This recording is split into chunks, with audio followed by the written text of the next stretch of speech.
எல்லாம் கவனிக்கும். இவ்வளவு நேரம் செய்தி கட்டுற புரோஜனம் இல்லாம போயிடும். ஈயோ கற்று நிச்சயித்துக் கொண்டவள் நிலைத்திருன்னு சொல்லி கடைசி அவர் எழுதி முடிக்கிறார். ஆவியானவரே சோதர இந்த நாளில் நம்ம எல்லாரும் ஒப்பு கொடுப்போம். ஒருவேளை நம்முடைய வாழ்க்கையில் இப்படிப்பட்ட தற்பிரியராய் பணப்பிரியராய் பாவம் செய்கிறோம் நாம் இன்னும் இருப்போமானால் நம்முடைய பாவத்தை விட்டு விலக வேண்டும் என்று பவுல் தீமோத்தேயுவுக்கு சொன்னது போல நீங்க அப்படிப்பட்ட மனுஷர்களை விட்டு நாங்கள் விலகி இருக்க எங்களுக்கு கிருபை தாங்கப்பா.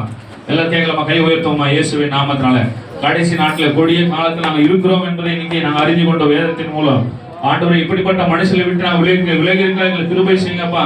ஆண்டவரை நான் ஒருபோது பணப்பிரியராய் தற்பிரியராய் தேவ பிரியராய் எல்லாம் ஆண்டு சுமப்போற பிரியராய் இருக்கக்கூடாதுப்பா. ஆண்டவரே எங்க சுயத்துக்காக நாங்க ஓடக்கூடாது. ஆண்டவரே தேவ சித்தத்தின்படி நாங்க வாழ உதவி செய்யுங்க ஆண்டவரே. எஸ் விசுவாசத்துல நாங்க பரீட்சைக்கு நாங்க நிக்கணும் ஆண்டவரே. எங்களுக்கு எத்தனை சோதனைகள் பரீட்சைகள் வந்தாலும் அதில் நாங்க ஜெயிக்கிறோம்லாய் எங்களை மாற்றுங்க ஆண்டவரேப்பா. எஸ் வியாதி நேரங்கள்ல பலவீனமான நேரங்கள்ல போராட்டம் நேரங்களில் கர்த்தர் நம்மோடு கூட நடத்தணும். அதுல நம்ம நிலைத்திருக்க உதவி செய்யணும். ஒருவேளை இப்படிப்பட்ட காரியங்கள் நமக்குள்ள இருக்குமானால் அதெல்லாம் எடுத்து போடுங்க ஆண்டவரை சொல்லி கேட்கலாமா? இயேசுவே நான் ஒருவேளை இன்னும் கஷ்டத்தோடு ஒருவேளை தவறான பழக்க வழக்கங்களோடு இன்னும் வாழ்ந்து கொண்டிருக்கிற ஜனங்களை உறவுகளை சொந்தங்களை நமக்கு எல்லாருக்கும் தெரியும். நம்ம குடும்பத்துல நம்ம பக்கத்துல இருக்கிற எத்தனையோ பேர் பாருங்க. அருமையான மாவிக்கார் சிஸ்டர்ஸ் போல சொன்னது போல பக்கத்துல இருக்கிற சகோதரி நான் அவங்களுக்காக ஜெபம் பண்ணேன். ஆமா அவங்க வீழ்ந்தாங்க, அடிபட்டாங்க. அந்த அன்பு அவங்க புரிஞ்சு கொள்ளபடியான ஒரு வாய்ப்பை கற்றுக் கொடுத்திருக்கிறார்.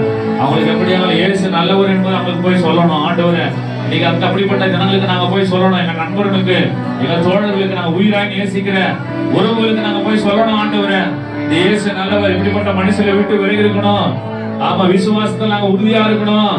ஆமா இயேசு யார் என்பதை நீங்க நாங்க தெரிஞ்சு கொண்டு ஆண்டவரே அதுக்காக நன்றி சொல்லுகிறேன்னு சொல்லி சொல்லுவோம். ஆண்டவர் ஒரு தீர்மானத்தோடு கூட கடந்து சொல்லுவோம். இன்னைக்கு நாம அறிந்து கொண்டதை மற்றவங்களுக்கு போய் சொல்ல எங்களுக்கு உதவி செய்யுங்கப்பா.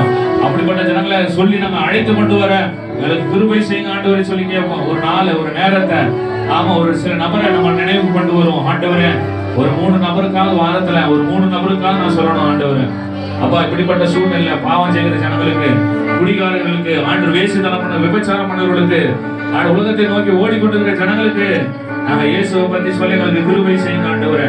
அந்த ஜனங்களை நாங்க சபைக்கு கொண்டு வர எங்களுக்கு உதவி செய்யுங்கப்பா. ஒரு தீர்மானத்தோடு கடந்து போவோம். ஹல்லேலூயா.